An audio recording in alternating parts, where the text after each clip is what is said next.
صنعتي ساحو کې صنعتکارانو ته د ځمکو د ملکیت سند د ویش بهیر پیل شو. د صنعت او سوداګرۍ وزارت له لوري د هیواد صنعتي ساحو کې صنعتکارانو ته د ځمکو د ملکیت سند د ویش بهیر پیل شو. اقتصادي مرستیال مولا عبدالغني برادر د یادې لړۍ پرانیست غونډې ته ویلي چې زموږ هدف دا دی چې د صنعتکارانو او پانګوالو خصوصي سکتور لپاره داسې چاپیریال جوړ کړو چې هغوی وکولی شي په ډاډ سره پانګونه وکړي، فابریکې جوړې کړي او د هیواد تولیدي واک یوه برخه وګرځي. نوموړي په دغه برخه کې د حکومت ژمنتیا ته په اشارې ویلي چې غواړي تولید، صادراتو او کورني بازار ته زمینه برابره کړي.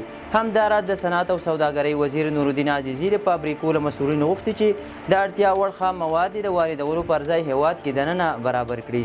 تر دې وړاندې عزیزي همداراز ویلي و چې هغه پانګوال چې بیرته هیواد ته ستنیږي د 5 کلونو لپاره به د مالیې معاف وي. د دې پانګوالو وارد شوي ماشینونه او وسایل به هم د ګمرکي محصول له ورکړې معاف وي. د کورونو او فابریکو جوړولو لپاره به ځمکې ورکړي او له دغو پانګوالو بهرنیو کارکوونکو ته به هم 2 کلنې ویزې ورکړل شي.